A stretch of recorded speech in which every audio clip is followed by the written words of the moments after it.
Namaste friends, a very warm welcome to Sayuji Yoga with Prutha and Hardik. I am Prutha Bhatt and as promised I am back with sutra by sutra explanation of entire 195 sutras of Patanjal Yoga Darshan. All those who have not seen my previous video, please click on the link above which will give you the idea about the first video that I had made, which was on the Introduction to Patanjal Yoga Darshan, and the second video which was about the important concepts of the Patanjal Yoga Darshan. And here I am back with my third video on sutra explanation. So today our journey of yoga begins. The first chapter is Samādhi-Pāda and the very first sutra is Atha Yoganushasanam. Okay, so if we break this sutra into three words, so that is Atha, Yoga and Anuśāsanam.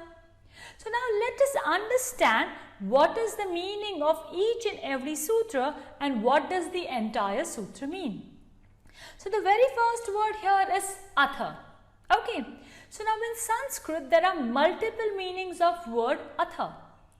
Now we should be aware that here the word is used in which contexts, because if we understand the context wrong, the entire meaning will be wrong. So let us come back to the various meanings of Atha. The first meaning of Atha is Mangala, which is auspicious. The second meaning is Aarambh, which is beginning or the commencement. The third meaning is Aanantarya, which is either continuity or eligibility. The fourth meaning is Prashna, which is question, and the fifth meaning is Katsarnya, which means Sampurna or completeness. So you must be wondering, there are so many meanings of Atha, but what does Muni Patanjali mean?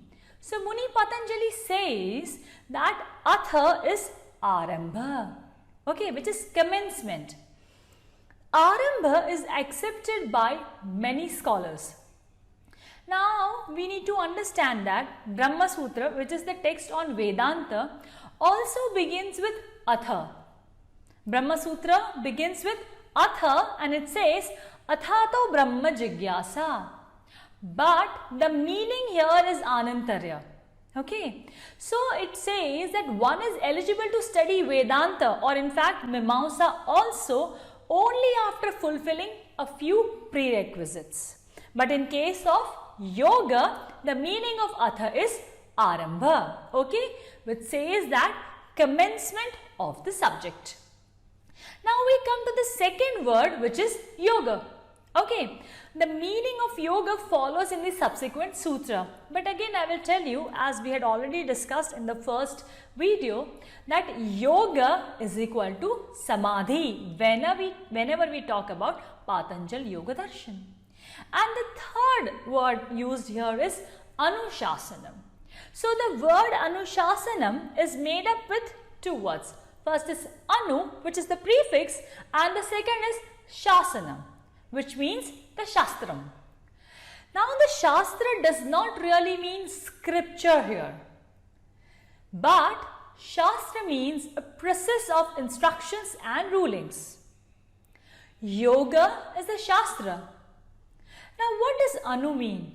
Anu means after or following. So by using the word Anuśāsanam, Maharishi Patanjali wants to indicate that he is not the pioneer. The fundamentals of yoga were already laid at that time. He did the work of compiling or arranging the yogic knowledge or the science of yoga, which was scattered in many texts at that time. So the meaning of the sutra is, now commences the complete instructions regarding yoga. So that is Atha Yoganushasanam. So friends, I hope this video was useful for you. I will be coming up with many such videos about the sutra explanation. Please do like, subscribe and share our channel, and don't forget to press the bell icon to get the regular updates about our exciting videos. Thank you so much. Dhanyavad.